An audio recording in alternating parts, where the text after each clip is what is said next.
Alors, nous avons un beau programme assez vaste aujourd'hui. Dans vos livrets, je me demande qu'est-ce que vous avez? Vous avez les mêmes textes? Oui, exactement, pareil. Donc ça aussi, c'est juste pour un rappel. Oui. Voilà, donc vous avez un rappel des 10 commandements au début. Et puis, je me demande si c'est opportun qu'on lise tout ici.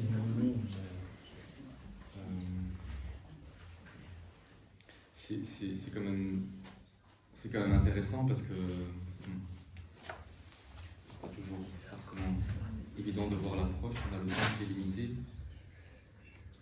Et voilà, donc vous avez bien des parties à propos du péché dans le catéchisme de l'Église catholique, ici dans vos carnets. Alors peut-être je vais me contenter ici de lire les en bref. Est-ce que quelqu'un ne sait pas ce que c'est les en bref? D'accord. 1, 2, 3, 4, 5 personnes ne savent. 6, 7. Donc, quelqu'un qui n'a pas levé la main, racontez aux autres qu'est-ce que c'est les en bref. Moi j'ai levé la main. Je sais, merci.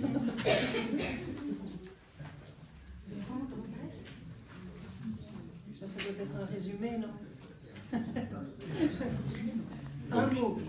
Quand vous avez comme ça des paragraphes, des parties entières dans le catéchisme, vous avez une partie développée et ensuite vous avez une partie résumée où vous avez l'essentiel, bien sûr, qui n'est plus tellement expliqué, c'est juste l'essentiel, mais c'est très court et c'est ce qu'on appelle les parties en bref. Donc ici, vous avez tout le développement, vous voyez, des numéros, c'est quoi, 397 jusqu'à 416 en 4 numéros, 417 à 420. Donc, je vais juste relire, c'est en bref. S'il y a des questions, on pourra y revenir, mais ça, voilà, ça fait qu'il n'y a pas beaucoup de développement, mais ça fait qu'on va à l'essentiel rapidement. À leur descendance, Adam et Ève ont transmis la nature humaine blessée par leur premier péché, donc privée de la sainteté et la justice originelle. Cette privation est appelée péché originel. On n'a pas la même page, hein, d'accord? Parce que moi, j'ai pas ce que vous venez de dire. Hein. C'est le en bref, donc c'est le numéro 417, Page 2. qui est plus tard. Alors, page 2, me dit Richard, c'est la même page dans le... Combien? 417. Le numéro est 417. Ah, d'accord. Voilà, ça y est, t'as trouvé. Dis-moi, c'est quoi? Quelle page dans votre carnet? Là, c'est la 2, mais c'est Voilà, vraiment c'est la la page 4e, 2. 5e page. Hein. D'accord. En conséquence du péché originel, la nature humaine est affaiblie dans ses forces, soumise à l'ignorance, à la souffrance et à la domination de la mort, et inclinée au péché, inclination appelée concupiscence. Est-ce qu'on peut relire, s'il vous plaît? Parce que, comment chercher la page, on n'a pas bien su le suivre. Je peux bien lire. Bon, pour Sandrine, on va rapidement relire. Donc, à leur descendance, Adam et Ève ont transmis la nature humaine blessée par leur premier péché, donc privée de la sainteté et la justice originelle. Cette privation est appelée péché originel.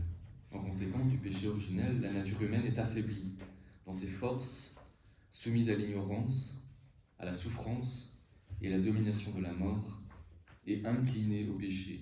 Cette inclination est appelée concupiscence. Nous tenons donc avec le Concile de Trente que le péché originel est transmis avec la nature humaine, non par imitation, mais par propagation, et qu'il est ainsi propre à chacun. La victoire sur le péché remportée par le Christ nous a donné des biens meilleurs que ceux que le péché nous avait ôtés. Selon la parole de saint Paul, là où le péché a abondé, la grâce a surabondé. Voilà, donc à la fois mauvaise et bonne nouvelle, n'est-ce pas? nous sommes marqués par ce péché, nous en faisons, je crois, tous l'expérience. Saint Paul aussi le dit dans un autre passage, je fais le mal que je ne voudrais pas faire, je ne fais pas le bien que je voudrais faire. Mais c'est ce même Saint Paul qui dit, là où le péché a abondé, la grâce a surabondé. Nous bénéficions aussi vraiment de la grâce de Dieu qui nous connaît, qui nous comprend, même mieux que nous-mêmes, et qui nous aime surtout, et qui veut notre salut, qui veut notre bien, malgré nos faiblesses, nos chutes, nos trahisons même, et qui nous donne toujours sa grâce. Et il ne tient qu'à nous de vouloir véritablement l'accueillir et de concrètement l'accueillir dans notre vie. Et c'est tout à fait possible, c'est vraiment possible, malgré toutes les limites que nous avons, malgré le péché et toutes ses conséquences. Alors, les péchés capitaux, combien y en a-t-il? 7. Il y en a qui savent. Quelqu'un peut me les dire de mémoire? L'orgueil. Vas-y. J'ai entendu l'orgueil, l'avarice. La gourmandise. Gourmandise. Paresse. Colère. Luxure. Envie. Oui, à peu près ça.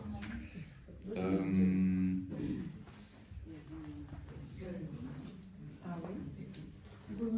Alors, Ah, là c'est il y a aussi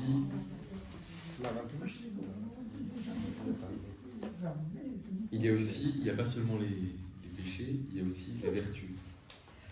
Donc, il y a des vertus que l'on appelle théologales. Pourquoi théologales? Parce qu'elles regardent Dieu. Elles ont Dieu, en fait, pour objet. Oui, elles regardent Dieu, mais elles ont aussi Dieu pour source et pour finalité. Donc c'est vraiment c'est des vertus qui viennent de Dieu et qui vont vers Dieu. Donc c'est foi, espérance, charité. Merci Paul. Foi, espérance et charité. Alors on peut, oui, peut-être des petites questions. Quelle est la plus importante entre les trois? la foi. La foi, la charité, qui dit mieux? La foi, c'est la charité et la charité. Mais est-ce qu'il y en a une plus Quand le importante roi que des nous? cieux sera descendu sur terre, l'espérance et la foi, on n'en aura plus besoin, mais il restera la charité. C'est l'amour. Quand vous avez dit que Jésus sera descendu sur terre, c'est ça? Oui. Oui. Mais c'est Saint Paul à l'Épître aux Corinthiens qui nous dit j'aurais beau avoir la foi à déplacer les montagnes, s'il me manque la charité, cela ne sert de rien. Et un autre passage où dire vous avez la foi, enfin, non, c'est pas tout à fait juste, parce que c'est pas précisément la foi, mais dire vous croyez que Dieu existe, oui, les démons aussi, et ils tremblent. Mais Ah oui. on peut avoir ce débat précisément ce qu'est la foi. La Ils foi, reconnaissent l'existence de Dieu. la foi n'est pas seulement de croire que Dieu existe, parce qu'évidemment, c'est plus de l'ordre d'une simple information. La foi est bien plus profonde, c'est de faire confiance à Dieu. C'est ça. C'est vraiment d'une certaine manière de se remettre à Dieu.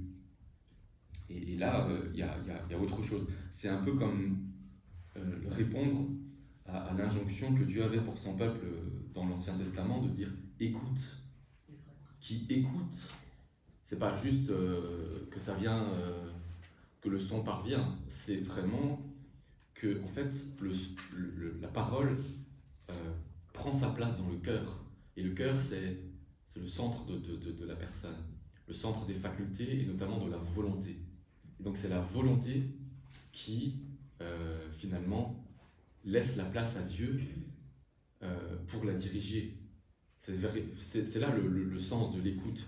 Et quand on parle de divine volonté, on va s'y retrouver, vous voyez. Donc la foi n'est pas juste la croyance, parce que donc la foi c'est vraiment avoir confiance. Et est-ce qu'on Oui. peut dire que les démons ont confiance en Dieu? Non.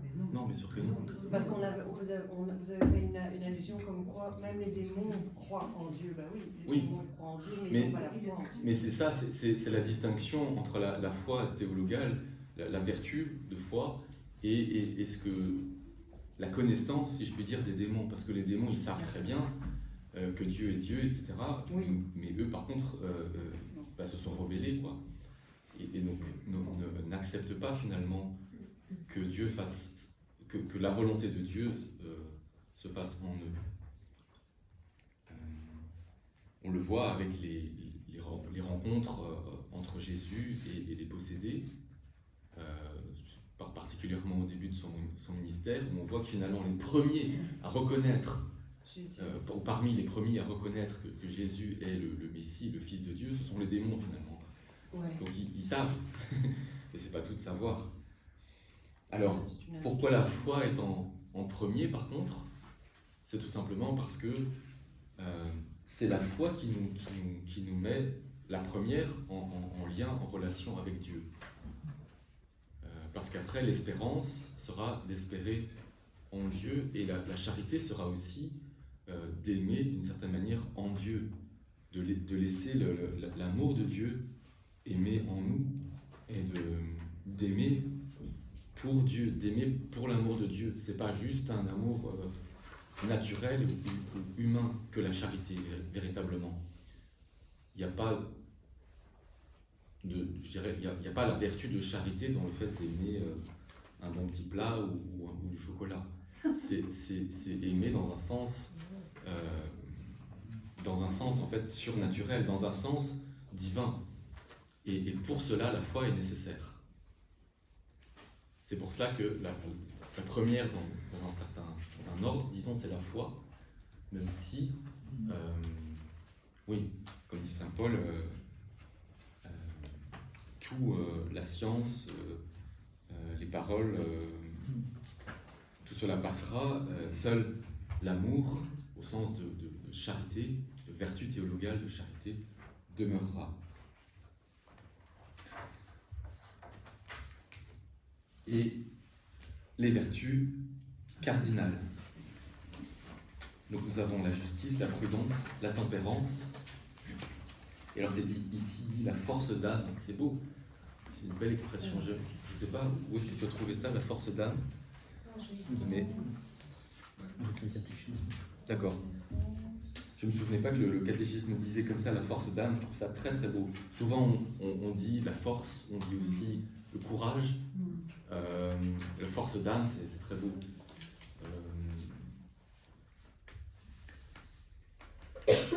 Alors, Un synonyme de Comment? tempérance. un synonyme de tempérance. C'est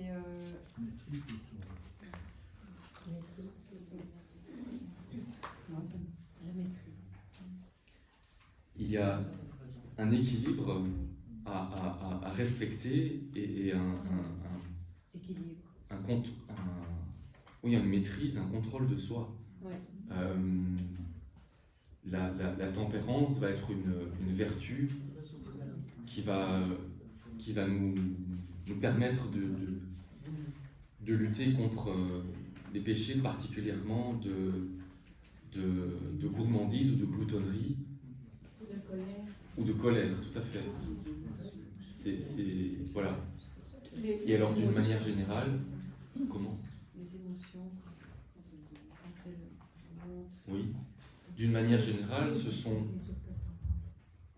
ça dépend. Mais peut-être on va lire un petit peu.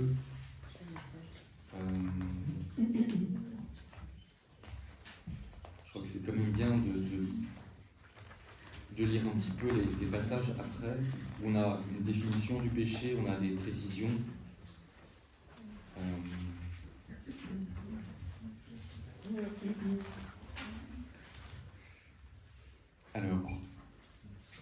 Le péché est une faute contre la raison, la vérité, la conscience droite.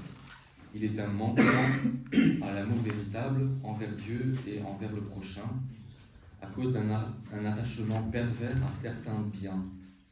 Il blesse la nature de l'homme et porte atteinte à la solidarité humaine. Il a été défini comme une parole, un acte ou un désir contraire à la loi naturelle, par Saint Augustin et Saint Thomas d'Aquin. Naturel ou éternel? Oui, j'ai pris le numéro 1849. Ici, c'est éternel. Comment? La loi éternelle au lieu de naturel. Oui. Oui, pardon, éternel. Contre l'Esprit Saint, en fait, c'est ça, c'est le péché, c'est une faute contre l'Esprit Saint. Non. Si, parce que l'Esprit Saint, c'est la conscience droite, la vérité, la raison. Non, non, il ne faut pas confondre. C'est un terme un petit peu technique, le péché contre l'esprit. C'est le péché qui ne peut pas être pardonné. Il ne s'agit pas de ça ici. Oui, je vois, Non, non, mais il néanmoins. ne s'agit pas de ça ici du tout. Tous les péchés dont on parle, là, moyennant une réelle contrition, c'est-à-dire vraiment le regret et la demande de pardon, bien sûr, Dieu les pardonne. Oui, ok. Voilà. C'est une autre question. Le péché est une offense de Dieu. Contre toi, toi seul, j'ai péché. Ce qui est mal à tes yeux, je l'ai fait. C'est David dans le psaume 50. Le péché se dresse contre l'amour de Dieu pour nous et en détourne nos cœurs. Comme le péché premier, il est une désobéissance, une révolte contre Dieu par la volonté de devenir comme des dieux, connaissant et déterminant le bien et le mal. Une citation de la Genèse au moment de la chute. Le péché est ainsi amour de soi jusqu'au mépris de Dieu. Par cette exaltation orgueilleuse de soi, le péché est diamétralement contraire à l'obéissance de Jésus qui accomplit le salut. Je ne sais pas si quelqu'un peut me dire, à l'opposé, qu'est-ce qui va constituer finalement ce qu'accompliront les saints. Je comprends pas bien ta question. Alors, je vais faire court. C'est tout simplement l'amour de Dieu Ah oui. jusqu'au mépris de soi. Ah oui, oui, oui. La volonté de Dieu. Ouais, c'est l'accomplissement des saints, c'est l'amour de Dieu jusqu'au mépris de soi. L'amour de Dieu, l'inverse. C'est précisément dans la passion où la miséricorde de Christ va le vaincre que le péché manifeste le mieux sa violence et sa multiplicité. Incrédulité, haine, meurtrière, rejet et moquerie de la part des chefs du peuple et du peuple, lâcheté de Pilate, cruauté des soldats, trahison de Judas, si dure à Jésus, reniement de Pierre et abandon des disciples. Cependant, à l'heure même des ténèbres et du prince de ce monde, le sacrifice du Christ devient secrètement la source de laquelle jaillira intarissablement le pardon de nos péchés.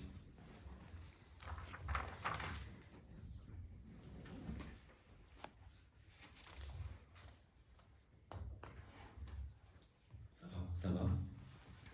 Donc c'est aussi pour cela que c'est tellement... comment dire, c'est une sorte de concentré de tout ce mystère, à la fois du péché, mais surtout aussi de la grâce, de la rédemption que nous voyons dans la passion de Jésus. Et je pense que c'est tout à fait...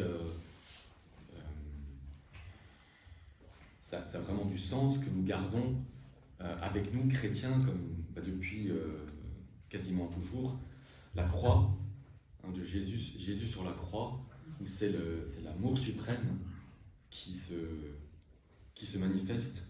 C'est véritablement le don qui comprend tout le mal, toute la souffrance et toutes les misères qui sont les conséquences du péché que nous expérimentons dans notre vie, et qui les accepte, qui les prend et qui va les traverser précisément pour nous en libérer, pour nous en sauver.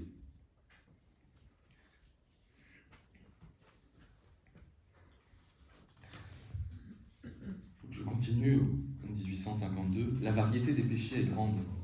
L'Écriture en fournit plusieurs listes. L'Épître aux Galates oppose les œuvres de la chair aux fruits de l'esprit. On sait bien tout ce que produit la chair. Fornication, impureté, débauche, idolâtrie, magie, haine, discorde, jalousie, emportement, dispute, dissension, scission, sentiment d'envie, orgie, ripaille et choses semblables. Et je vous préviens, comme je l'ai déjà fait, que ceux qui commettent ces fautes, on n'a pas la suite, je crois que c'est quelque chose comme n'entreront pas au royaume de Dieu. Donc c'est aussi, voilà, il faut savoir humblement regarder, accepter aussi quand on a notre propre pauvreté, on a 36 situations dans notre vie, et la vie en Dieu accepte toutes ces situations et va finalement, avec la grâce de Dieu, les traverser à l'image, à l'exemple de Jésus. Malgré toutes les comment dire, la chair, le monde et tout ce qui pèse, qui tire vers le bas. Et donc, les exemples que saint Paul donne ici peuvent être pour nous comme des sortes de lumières un peu rouges qui nous disent attention là. Signaux d'alerte. Oui, quand on se laisse emporter, enfin voilà, tout ce qu'il y a dans les exemples ici, voilà, montre qu'il y a un manque à ce niveau-là. Et alors évidemment, nous sommes en pèlerinage, et le but étant évidemment d'avancer, chacun là où nous en sommes. On peut distinguer les péchés selon leur objet, comme pour tout acte humain, ou selon les vertus auxquelles il s'oppose par excès ou par défaut, ou selon les commandements qui le contrarient. On peut les ranger aussi selon qu'ils concernent Dieu, le prochain ou soi-même. On peut les diviser en péchés spirituels et charnels, ou encore en péchés en pensée, en parole, par action ou par omission. Vous voyez, donc ça, c'est un petit peu des possibilités de s'organiser, particulièrement quand vous voulez faire un examen de conscience. Ce que traditionnellement, il est recommandé dans la vie chrétienne de faire chaque soir avant de s'endormir. Et donc, pour moi, il n'y a pas une meilleure liste qu'une autre. D'ailleurs, le catéchisme les donne comme ça, tous, donc c'est qu'il n'y en a pas de mauvaise. Par contre, ce qui est peut-être mauvais, c'est de ne pas en avoir. De conscience. Non, de péché. De manière de voir, de regarder plutôt notre vie et d'essayer de voir où sont les péchés. Et alors c'est vrai que voilà, on peut s'organiser un petit peu comme on veut, on peut prendre les commandements un par un, on peut se dire tiens, par action, qu'est-ce que j'ai fait? Par omission, qu'est-ce que je n'ai pas fait? Par pensée, par parole, voilà. Ou bien est-ce que ça concerne Dieu? Est-ce que ça concerne moi-même? Est-ce que ça concerne le prochain? C'est toutes des bonnes manières un petit peu structurées de voir. Et voilà, je crois que c'est bon dans ces domaines comme dans beaucoup de domaines de prendre une certaine habitude, voilà, de regarder ça. Ça, c'est ce qu'on fait ici. Tu vois. Ils n'hériteront pas du royaume de Dieu. Voilà. Voilà. Je disais, ils n'entreront pas. Voilà. Merci. La racine du péché est dans le cœur de l'homme, dans sa libre volonté, selon l'enseignement du Seigneur. Du cœur, en effet, procèdent mauvais dessein, meurtre, adultère, débauche, vol, faux témoignage, diffamation. Voilà les choses qui rendent l'homme impur. Dans le cœur réside aussi la charité, principe des œuvres bonnes et pures que blesse le péché. Donc, ce que nous dit la fin de ce paragraphe, c'est que c'est d'abord dans le cœur que finalement l'essentiel se joue. Et à la fois, ben voilà, toutes les inclinations mâles, tous les péchés naissent déjà dans le cœur. Et là, c'est très beau de voir que quand on regarde la vie des saints, c'est toujours un exemple à regarder, on voit une conscience qui, petit à petit, s'aiguise. Comme quand dans une relation amoureuse, quand on aime quelqu'un, plus on aime, plus on va être attentif aux moindres détails. Et donc, on a comme ça des exemples de personnes qui vont se confesser parce que, je ne sais pas, je prends un exemple, elles ont commis un adultère. Voilà, bon, c'est une très bonne raison de se confesser. Et puis, il va y avoir des personnes qui vont se confesser parce que elles se sont laissées aller quelques instants à une pensée adultère. Ah oui. Et c'est aussi une très bonne raison de se confesser. Simplement, évidemment, c'est pas le même degré, mais au niveau du cœur, il y a ce même, comment dire, cette même, on pourrait dire dispersion, ou voilà. Distorsion. Et finalement, péché. Simplement, voilà, c'est pas le même degré. Un est arrivé dans l'acte et l'autre non. Et d'ailleurs, quand on voit la distinction entre péché mortel, véniel, ça aura une importance. Mais toute dispersion de cet ordre, finalement, est une privation d'un bien qui est pour nous de demeurer en Dieu, qui, non, je dirais, comment dire, normalement ou idéalement, n'a pas sa place dans notre vie. Et je repense toujours à des exemples, là encore, de saints, Saint François de Sales ou encore Sainte Gemma Galgani, qui se sont confessés tout simplement de ne pas avoir consciemment pensé à Dieu, de ne pas être resté consciemment dans la présence de Dieu pendant un certain temps. Dans un cas 15 minutes, dans l'autre 1 minute. Mais c'est pas pour nous dire que c'est ça, je dirais, pour nous un jugement, c'est pour nous montrer que eh bien, il y a cette beauté qui est un fruit vraiment de la grâce de Dieu à laquelle nous sommes tous appelés, qui est de demeurer en lui. Alors, on y vient justement. Il convient d'apprécier les péchés selon leur gravité, déjà perceptible dans l'Écriture. La distinction entre péché mortel et péché véniel s'est imposée dans la tradition de l'Église. L'expérience des hommes la corrobore. On est à 1854. Oui, là je passe au 1855.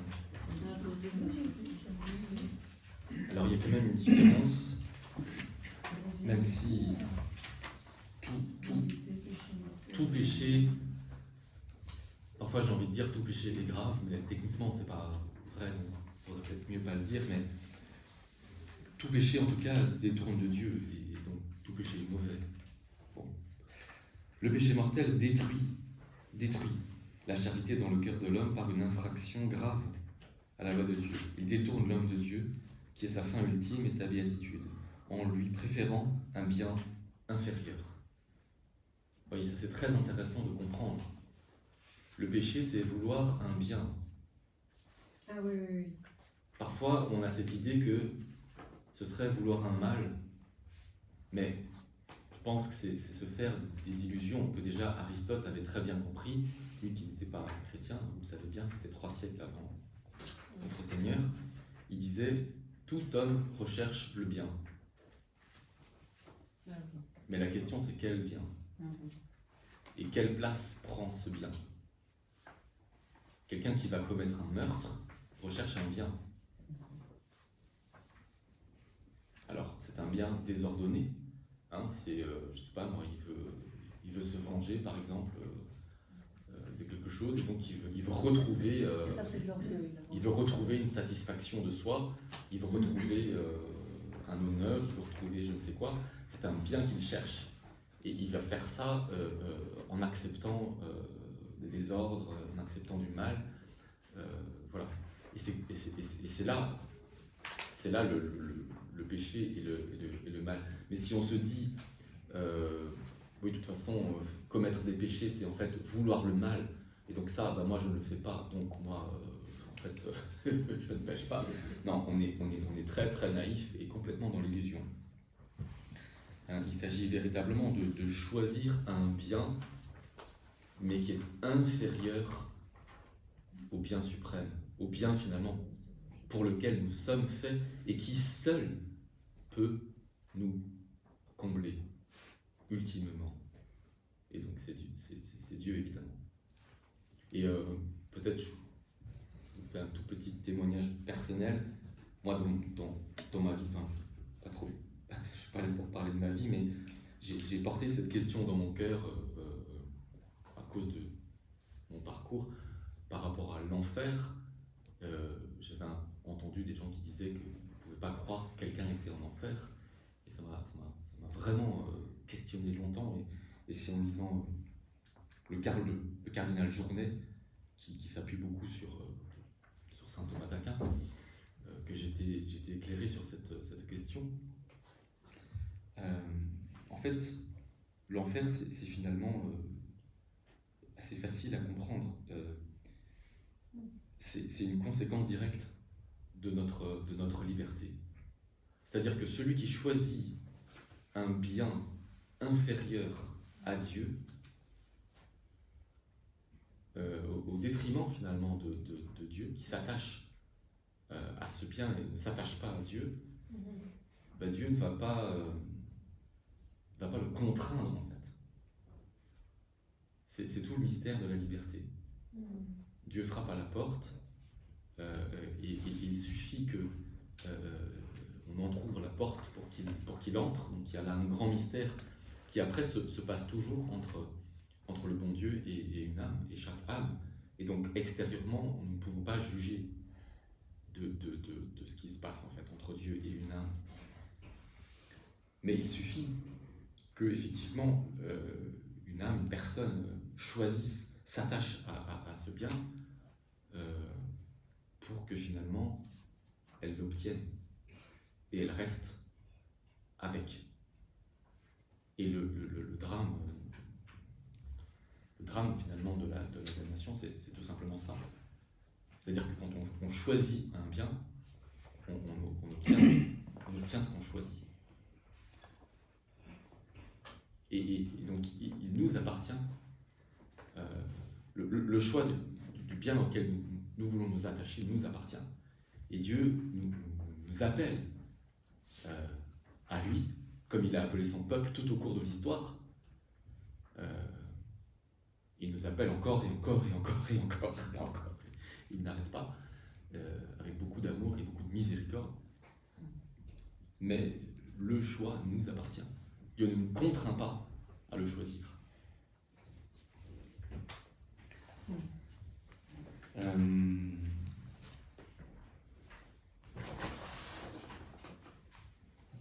je continue. Je crois que je peux le prendre au numéro 1857. Pour qu'un péché soit mortel, 3 conditions sont ensemble requises. Et péché mortel, tout péché qui a pour objet une matière grave et qui est commis en pleine conscience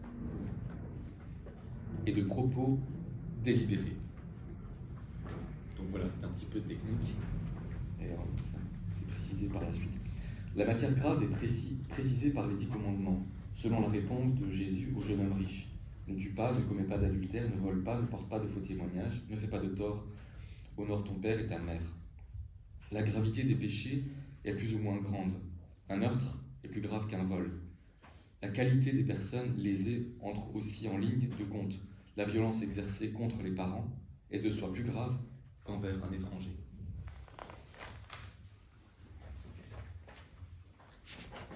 Le péché mortel requiert pleine connaissance et entier consentement. Il présuppose la connaissance du caractère pécamineux de l'acte,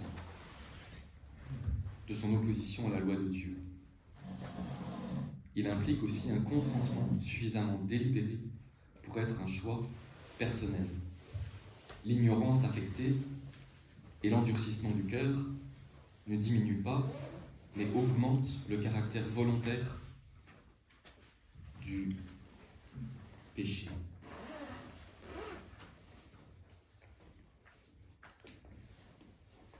L'ignorance involontaire peut diminuer, sinon excuser, l'imputabilité d'une faute grave. Mais nul n'est censé ignorer les principes de la loi morale qui sont inscrits dans la conscience de tout homme. Les impulsions de la sensibilité, les passions peuvent également réduire le caractère volontaire et libre de la faute, de même que des pressions extérieures ou des troubles pathologiques. Le péché par malice, par choix délibéré du mal, est le plus grave. Ah oui, bien sûr. C'est l'intention. Donc, on voit bien qu'il y a beaucoup de nuances. Et comme je disais, ça reste vraiment, au final, quelque chose qui est entre Dieu et chaque âme. Donc il y a, vous voyez, dans les trois conditions, il y en a une qui est objective, c'est la matière grave. Ça, c'est quelque chose d'objectif.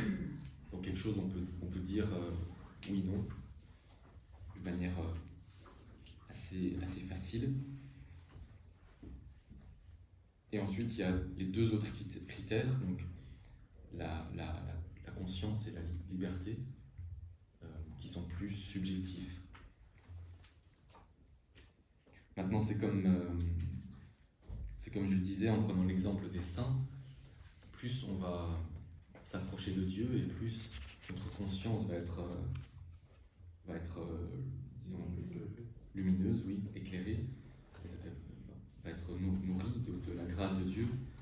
Et donc plus les moindres détails, les moindres petits écarts et petits péchés vont faire l'objet d'une attention et d'un soin, si je puis dire, rapide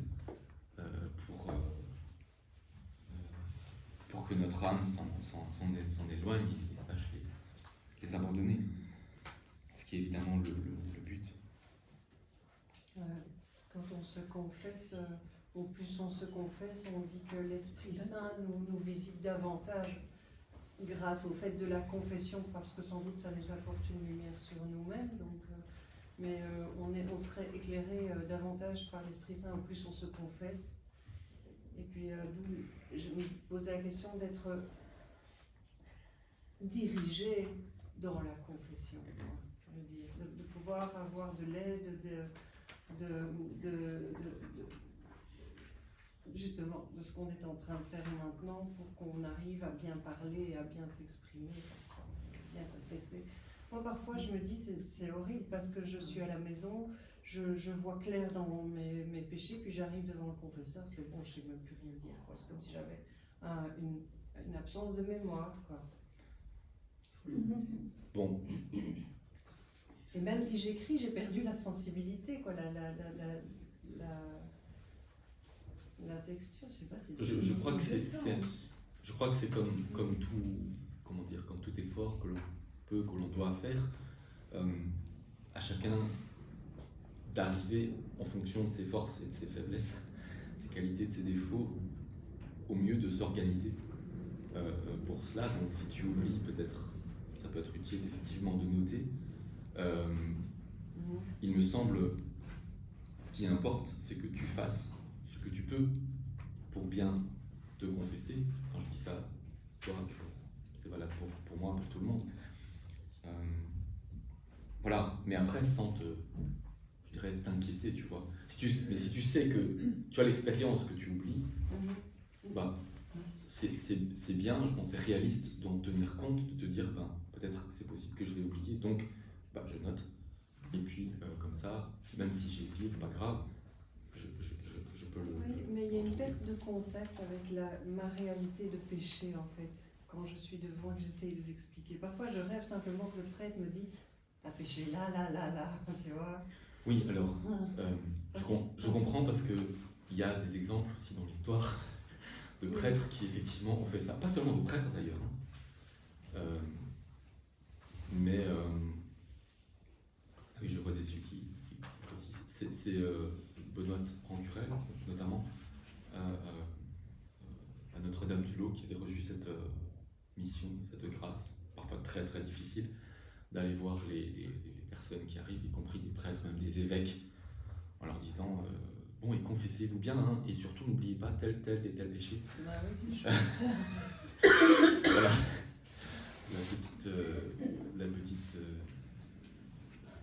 bergère que c'était parfois très difficile d'aller trouver les personnes et de leur dire ça, mais elle n'avait pas tellement le choix, c'était sa mission. Excusez-moi, ça s'appelait comment? Benoît Rancurel, la voyante Notre-Dame-de-Lot. des apparitions de Notre-Dame-du-Lot. Los. Nous sommes allés en pèlerinage paroissial il y a 5 ans.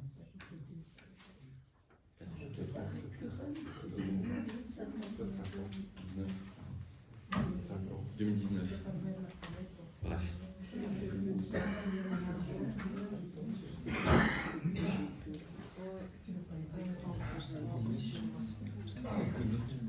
La pause arrive bientôt, je sens un petit relâchement, mais on continue encore 5-7 minutes, me dit Richard. Ça va? Le péché mortel est une possibilité radicale de la liberté humaine contre l'amour lui-même. Allô? Vous êtes là ou vous êtes partis? Il entraîne la perte de la charité, la privation de la grâce sanctifiante, c'est-à-dire de l'état de grâce. Il n'est pas racheté par le repentir et le pardon de Dieu. S'il n'est pas racheté par le repentir et le pardon de Dieu, il cause l'exclusion du royaume du Christ et la mort éternelle de l'enfer. Bon, ça fait super flipper. Hein. Notre liberté ayant le pouvoir de faire des choix pour toujours, sans retour. Cependant, si nous pouvons juger qu'un acte est en soi une faute grave, nous devons confier le jugement sur les personnes à la justice et à la miséricorde de Dieu. C'est ce que je disais tantôt. Les fautes graves sont déterminées par les actes, quoi. Et donc c'est la dimension objective, mais après, le jugement des personnes, s'il y avait la liberté, la conscience, ce sont des dimensions subjectives que, ultimement, seul Dieu fait d'une manière tout à fait juste. Et là, justement, dans ce passage-là, ce qui est très intéressant, justement, donc, il nous dit bien « Notre liberté ayant le pouvoir de faire des choix pour toujours sans retour ». D'où l'importance, juste simplement, de la divine volonté. Parce qu'on voit bien qu'avec notre volonté à nous, souvent nous allons sur le mauvais chemin. Nous pouvons aller jusqu'à la damnation, hein, parce qu'en général, par notre propre volonté, on va à la ruine de notre âme. Et donc, d'où l'importance vraiment de la divine volonté, quoi.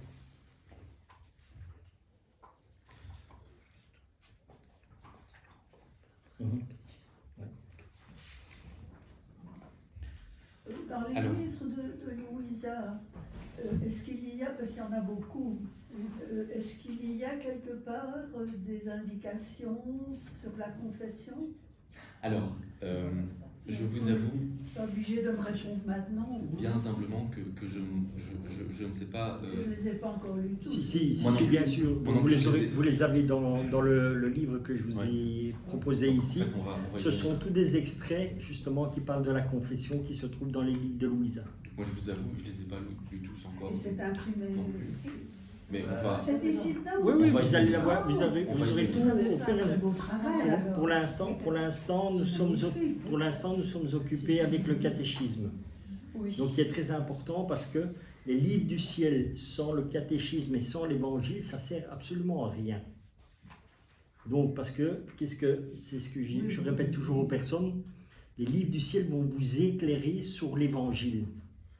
Et ici, donc, c'est pour ça que, comme il y avait beaucoup de personnes qui ont des difficultés, qui ne connaissent pas trop le catéchisme, qui ne connaissent pas trop le magistère de l'Église et ainsi de suite, alors on a proposé de faire une partie d'enseignement de l'Église, ce que dit l'Église et tout, et après nous voyons dans la seconde partie de la journée les livres du ciel.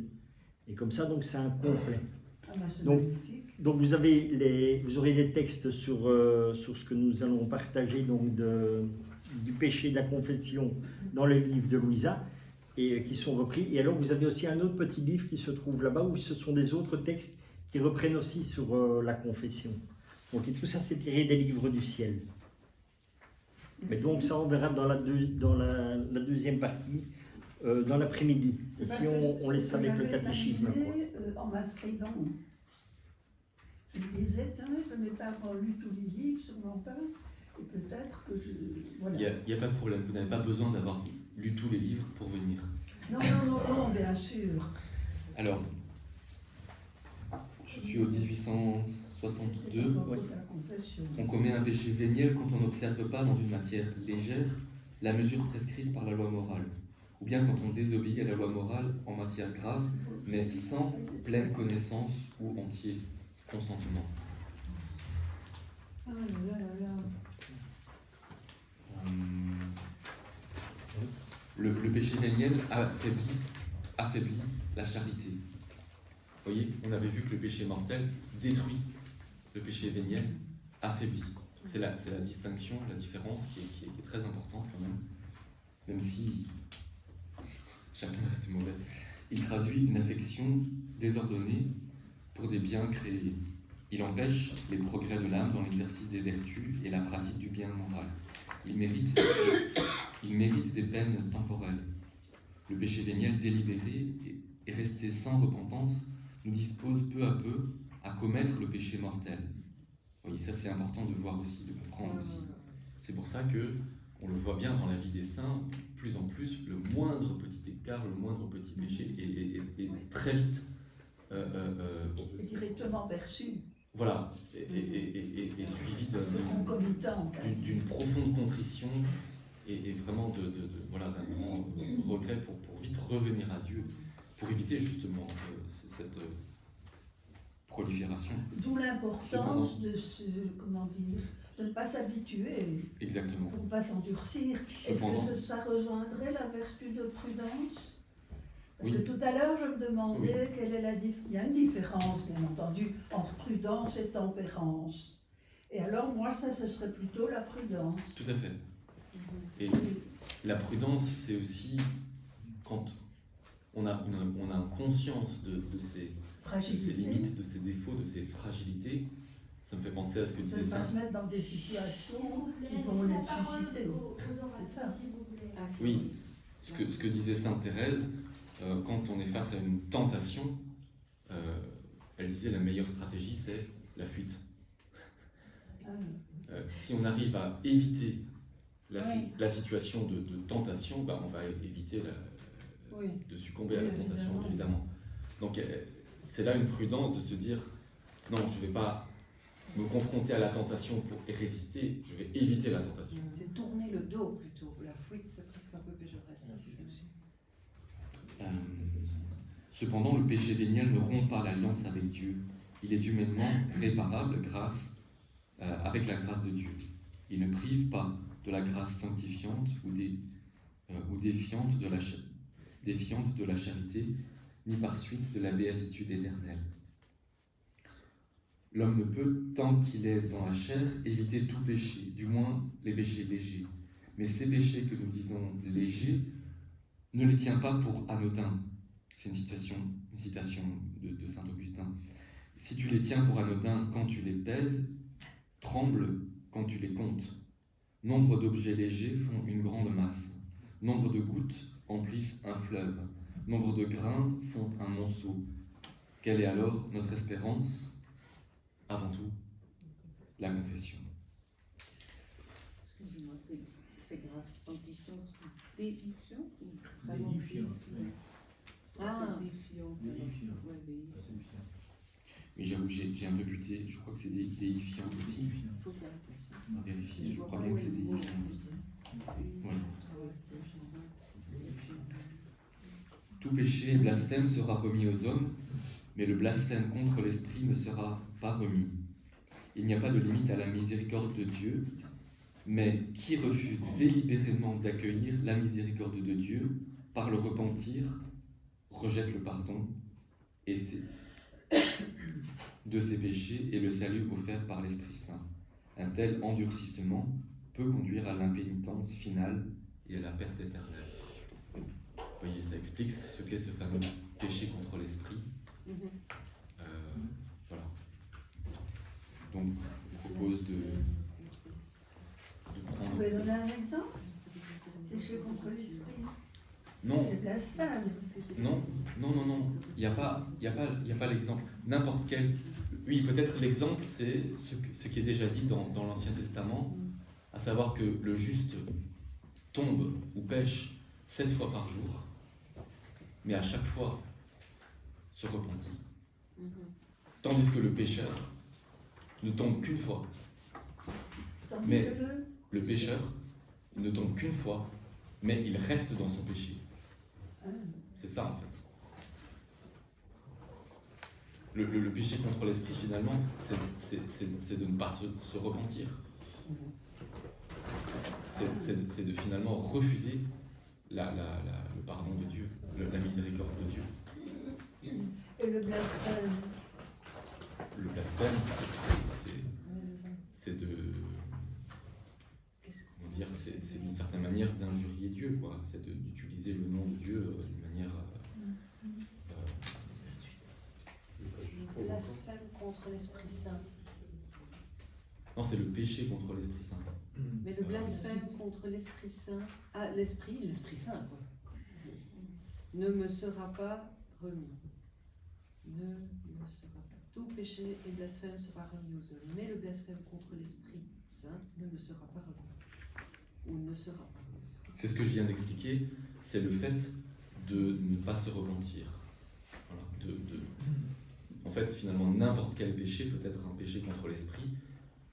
C'est pas la question n'est pas de quel péché il s'agit, c'est tout simplement du fait de ne pas demander pardon, en fait, de ne pas regretter, de ne pas avoir de contrition par rapport à ce péché. Et donc de rester dedans. Qu'on n'a pas besoin de Dieu, et qu'il n'existe pas, et qu'on s'en fout. Je pense à une situation. Oui. C'est sans arrêt.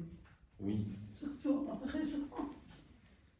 Oui. Alors j'ai même dit à la personne, maintenant tu arrêtes, hein, parce que je ne supporte plus. Débrouille-toi. Elle ne le fait plus. Mais sinon, il y a même de la provocation. Oui. Dieu est orgueilleux et il veut nous donner... il nous donne des ordres c'est une loi d'amour, mais bon, on ne le ressent pas du tout comme ça. Et c'est lui le premier orgueilleux du monde. Parce qu'il ne parle que de lui dans les évangiles et des choses que je n'ai même pas imaginées. Comment ça, c'est vraiment donc, une tentation du diable. Ça, c'est un péché contre l'esprit quand même. Alors, ah non. Il faut être prudent, parce que, encore une fois, ce qui se passe au fond d'un cœur, entre une âme et Dieu, il n'y a que Dieu qui peut vraiment le juger d'une manière juste. Moi, par exemple, c'est pas moi, mais des personnes avec qui j'ai déjà plusieurs fois échangé, qui me disent, moi je ne crois pas en Dieu. Et je lui pose la question, mais quel est ce Dieu auquel tu ne crois pas? Et on parle un petit peu, et assez vite je lui dis, tu sais, ce Dieu auquel tu ne crois pas, moi non plus j'y crois pas.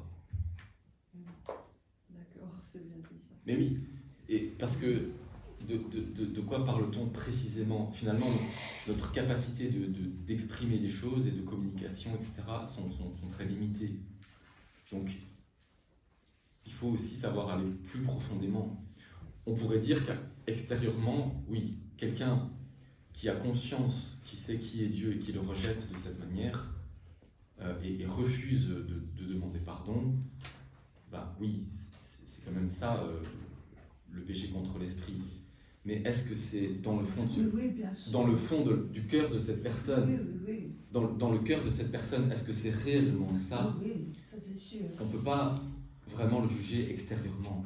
Ah oui, ça c'est Voyez. évident. Et parfois, il y a mille situations. Une personne qui est blessée par des gens qui lui ont inculqué la religion ou Dieu par des démarches, etc., et qui finalement ont beaucoup souffert de ça, et à cause de ces souffrances, finalement, ont rejeté tout ce qui avait attrait à la religion, n'ont pas forcément, tout au fond de leur cœur, rejeté Dieu, mais elles peuvent avoir ce que on voit aussi dans le catéchisme, une ignorance, ou même une ignorance invincible, enfin ça dépend.